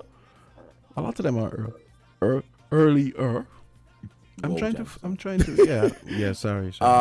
The when is Miss Sinkets and Nevis? Okay. I just found them, so let me send them to you again. Yeah. When is Miss Sinkets and Nevis? Miss Sinkets is, if I remember. Okay. There you go. There's the private events one and I just sent them to you. Okay, cool. Private event one and the main one. Let me see. Where's the main event calendar? Come on, man. Come on. Which one is this? Okay. National events calendar. Okay. So send it to. Yeah, the Sankits, the Miss Sankits is Being a message. You serious? I send them to you. Which me? Jonathan Brown? Yeah. Well. So okay. So where am I? Okay. So the swimsuit competition is on December 8th. Mm-hmm. And the Calypso Monarch semis is December 13, which is that's within the neighborhood. But listen to this: Soca Monarch finals December 14. Normally it's like a week or so later, right? The Miss Teen St. Kitts Nevis is December 17. Mm-hmm. And Miss St. Kitts Nevis is December 19. So that's very early. See? Yeah, it is early. Yeah. So, but and Senior Calypso Monarch finals. That's actually like a few days earlier, December 27. Yeah. So Panorama is a lot later, which again is kind of nice. Panorama is nice. Yeah. Panorama December is 29. Really nice. December 29. So but to answer Jackie, Jackie, you would be surprised. We don't even have enough private events to fill up the calendar. Exactly. You know, you have to understand, post-COVID, our night culture is still gasping for air. We don't have as much of a night culture as we used to do back in the day. Like, for example, Friday night strip, Saturday night strip, Sunday night strip. Them things dead, right? Things shutting up just after 12, maybe 2, 3 o'clock in the morning if you get lucky, right? But we don't necessarily have a night culture like we used to because COVID kind of shut that down and people just trying to like, people trying to catch their footing in terms of these things and whatever it is. So when people come here for carnival, people even ask like, what's going on tonight? Like, what's going on outside of events? What can you just go to? You see what I'm saying? So Jackie, this is definitely a thing we need to build up because trust me, you go to Barbados, Antigua, pretty much everywhere else. Trinidad, the private events are the things that really flesh out carnival. Starting every hour. Yeah, and they started already. But Trinidad had something else, and then in cup over, they say you don't see the bottom of your cup, right? I hear about you guys making jokes about going to like performing at different fests during the night and so right. And so it's always interesting to hear these guys talk about that whole vibe where you have like Grenada, the fete starts 7 people outside from 5 laming. Yeah, man. But things like our culture, our party culture needs to. I wouldn't say needs to. It could do better. It could do better. People come here all the time and they be like, "What do you have to do in the night? What do you have to do in the night?" And you tell them why. I guess there's a strip club or something. And the Globe Parade is a lot earlier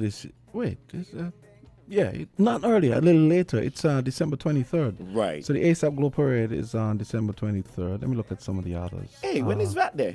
Because, I saw that and I thought, I said, but ASAP Globe Parade always falls like the weekend after VAT, after the VAT weekend. It always falls after which is a week before Christmas, usually. Yeah. I mean, I have to ask Brandon what I want there by. But hey, ASAP Globe Parade is the 23rd. And I'm looking at Cooler Fete is December 21st. Isn't that earlier? No. Well, you see, let's put it this way. When you have events like that in the last 2 weeks of Carnival, it kind of extends the stay of the people that are coming here for Carnival. So you can't miss these events, right? Of course, there are staple events like Inception, there's Cooler Fete, there is give me one more. There's another one. You have DJ Terror Sunset. Sunset is now like it's becoming a staple, right? So we are having new staples. I don't know if Study It is having something this year. Yeah, they are. It's called Shorts and Shades. Pink edition. Shorts and Shades, right? That's on December 22. Right. So these are now becoming staples. These are not the events themselves, but the promoters. But St. Kitts is such an interesting place because all these things I used to be so frustrated. All these, I say, how is it our carnival is so far behind everybody else? It's only now that we're really catching up. So Jackie, we're getting with the program, so you need to get on board. Yeah. It's a lot of events. You saw the one above there's an actual you ain't a private. Yeah, I did. No, you didn't. The private events calendar and the main events calendar. You put it in the chat, Jamsta? Oh, you want me to put it? No, I thought this would have been easier. Okay, let me move them to the chat. They're already in the chat, but you'd have to go back a few days. Okay, so there you go. Okay, the top one I think is private events. Yeah. Right. Okay, cool. Yeah, but private events are what make the thing. Like people always. Like some people don't want to go to the official stuff, like for Carnival and stuff like that. No disrespect to Carnival, but some people be like, oh well, why we want something more like immersive, like we could enjoy ourselves and what's that. I mean, when you go to stuff for Carnival, it's more like a concert, right? Of course, there'll be drinks and stuff, and you could jam and everything as you want to, right? Like for example, I remember for Soca Monarch last year was lit, right? What his name was, Mr. Hype came out in a pot with a spoon. He was in the pot and he the pot spoon. Yeah. And then one artist, he went up in one of the cranes, the skillet cranes, and I'm like, okay, boy, these men really calling all out. Soca Monarch is the finals. Is so underrated. You remember somebody had a helicopter one year? Really? Yes. Oh God. KT and LAX. That is so cool. Yeah. Soca Monarch is so underrated. Like people, I'm like, why don't more people come to this? This is so lit. Yeah, I'm telling you. Panorama has made their way though. Panorama. Yeah. Nice. Panorama sweet. Panorama nice. For real. Oh, and I thought it was nice. I thought it was nice last year how Kelly got to perform. Yes. Kelly performed that. So I thought that was interesting because that's another thing again. I used to be in my head. I said, why don't we have more of this where someone who maybe won the year before or already won something this year or some of these standout performances, why don't we have more of these people as guest artists on some of the other shows? And so they finally started doing that. So it was kind of cool to see Kelly in between the pans, the steel bands, putting up the pans and so on. He did that at the thing that Terrell had recently too, up at Sugar Brown Sugar Apple. Yeah, there you go. Yeah. So that's definitely something that So here's a piece of that. When I say everybody, you say no. Everybody, no. Yeah, this is from Panorama last year. Okay. Let's go. Let's go. Masquerade. Everybody know. That's it, masquerade. That's it, masquerade. That's it, masquerade. That's it, masquerade. Look. Yeah, pretty cool. Huh? Yeah, Ras Kelly. So we're gonna see if he's gonna defend this year. See what he comes with this year. So apparently JTS broke up. It's just Tubap and so Stickle isn't there anymore. It's just Jazzbo. They were telling me the other night. Well, thanks for telling me that. Yeah. I probably would go in a conversation and ask really. Yeah. Notes I didn't say JTS when I played the song earlier. It's just Tubap and Jazzbo. Yeah. So I don't know. Boy, I don't know what's going on there. Man, boy, I only don't hear these things on the streets. I didn't even know that. Oh gosh. So yeah, I'm looking forward to. But let me ask you. You think? Actually, this is a good question to ask you. I want to hear what you're gonna say.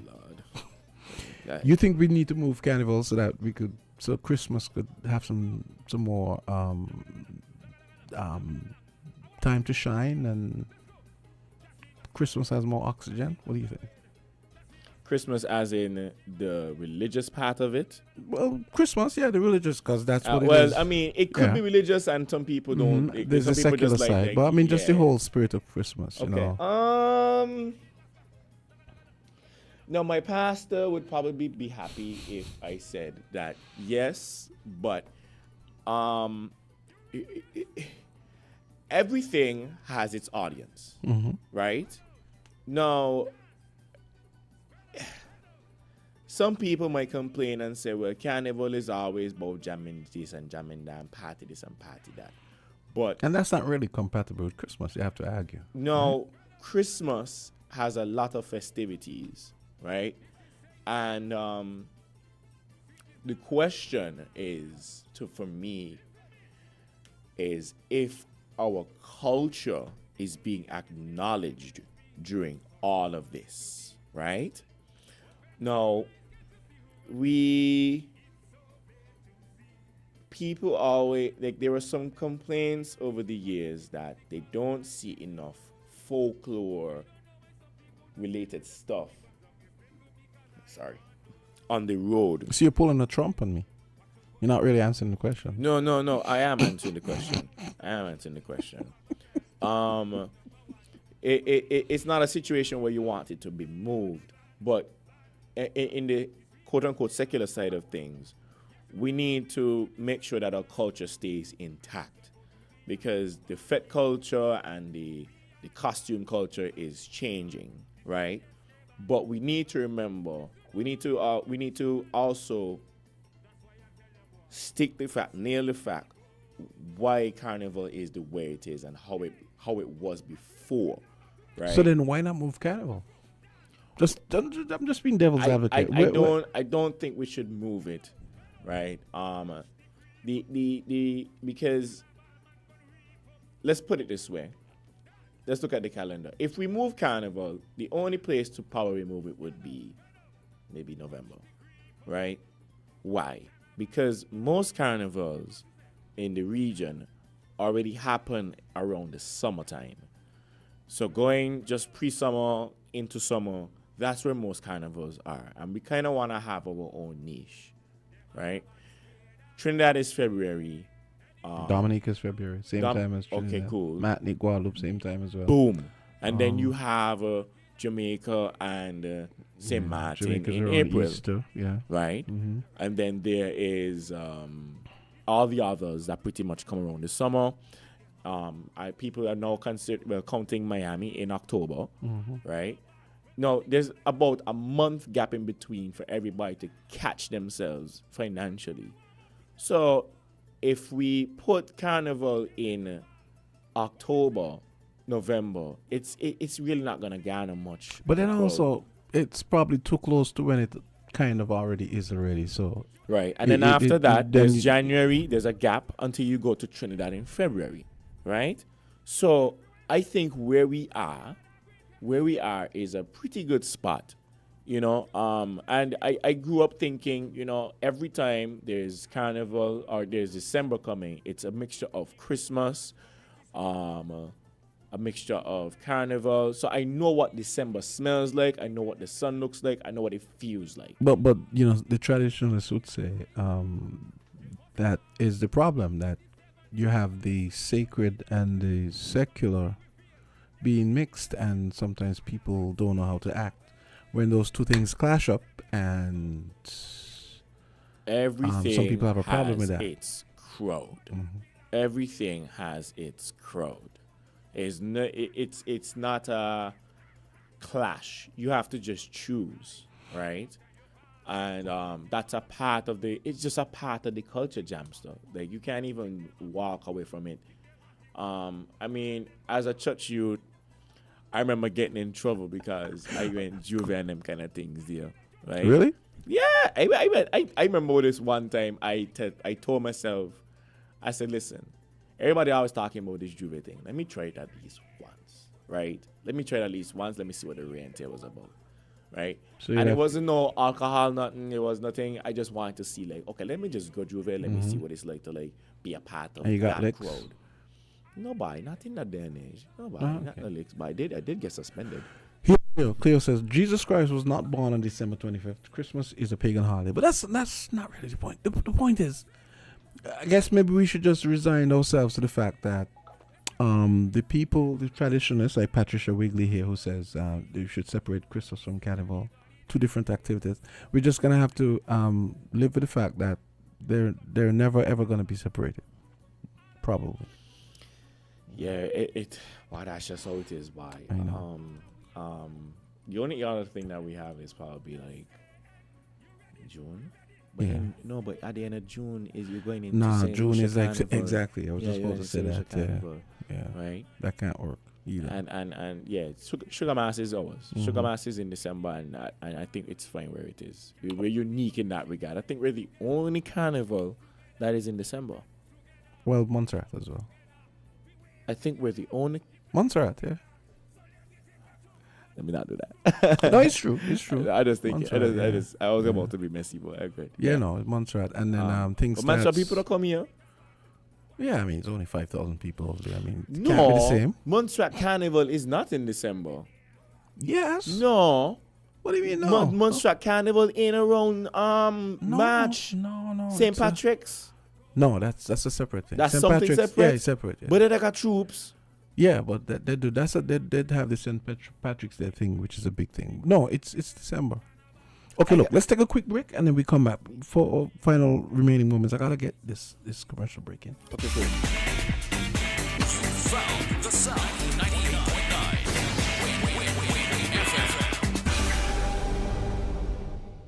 Hey kids, drink healthy. Reduce sugar chubby with the same great taste. Lots of magic fruity flavors, drink the more healthy way. It tastes so yummy, chubby, chubby, chubby. 25% less sugar chubby. Be active, be healthy, drink lots of chubby. Kicking football, playing cricket, having fun in the sun. It's chubby. Reduced sugar chubby keeps you cool and refreshed. It tastes so yummy, chubby, chubby, chubby. 25% less sugar chubby. Jumping rope, running races, have fun. It tastes so yummy, chubby. Drink the more healthy way. Fruta full of vitamin thing. Real fruit juice, no full of vitamin. Pop open the goodness, just dive in. Fruta every night, fruta every morning. It's the amazing taste and quality in fruit juice you've come to know and love. Anytime, anywhere, any occasion. Fruta is your tastier, better, healthier choice. We got the vibes, fruta. Real, real nice, fruta. And for the families, remember to pick up the 1 liter. Yeah, yeah. Yeah, so final remaining moments, 3 minutes, and I guess the commenters have pretty much decided. I would say that the general sentiment, we don't have a big enough sample size, but the general sentiment is that Carnival should probably just stay where it is. There's a comment that says we need to, that God is not impressed with one day to be here when people want to honor him. Yeah. Again, I understand that. I respect that coming from a religious background. I feel like, again, I'm gonna reiterate that everything has its crowd, right?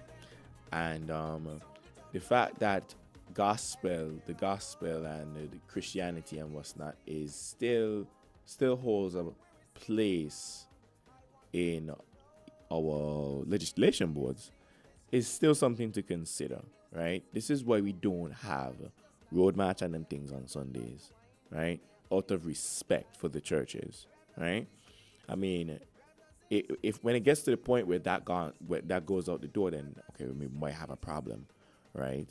But I think there's some merit that we do consider that in amidst the carnival celebrations, there is some point to remember the religious part of Christmas, which is the birth of Jesus Christ. Not saying that was Jesus Christ's birthday, but the birth of Jesus Christ. I have to make that clear.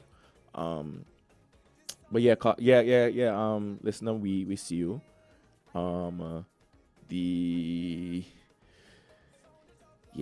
But yes. How do we wrap this up? Well, just to say, I mean, clearly Carnival is not going anywhere. Sugar Mass is not going to be moved. Nah, so. it's not going to be moving. Yeah, it's not gonna be It's just I like to bring it up because I always feel like Christmas gets short shrift every year. Because I love Christmas music, right? Music is nice. Christmas music can always play. It gives you. It has Christmas music playing on nice, also. Yeah. I got auntie that playing Christmas music going walk. What are you saying? Oh, that's cool. Oh, Okay. I haven't started yet. I find out 9. I tell you she I'm 9. not, man. The music, I'm not ready to hear Christmas music. the yet. music is sweet. So, okay, Jay, nice to have you back. So we're back here tomorrow. Great to be back. Yeah. Too easy. Yeah. Don't forget, coming up at 10 o'clock, we have rebroadcast of a November 6, 2023 Money Matters with Dr. Terrence Martin. It's about, and you guys need to listen to this one on winmediaskn.com, Win FM 98.9. It is the psychology and emotional side of money. It was a great program, and the Money Matters will resume in early November. So we're just trying to whet your appetite and get you just reel you guys in for that. That's gonna do it for Traffic Talk. Jay, it was nice. It was real. It was great. Tomorrow. It was great. Too easy.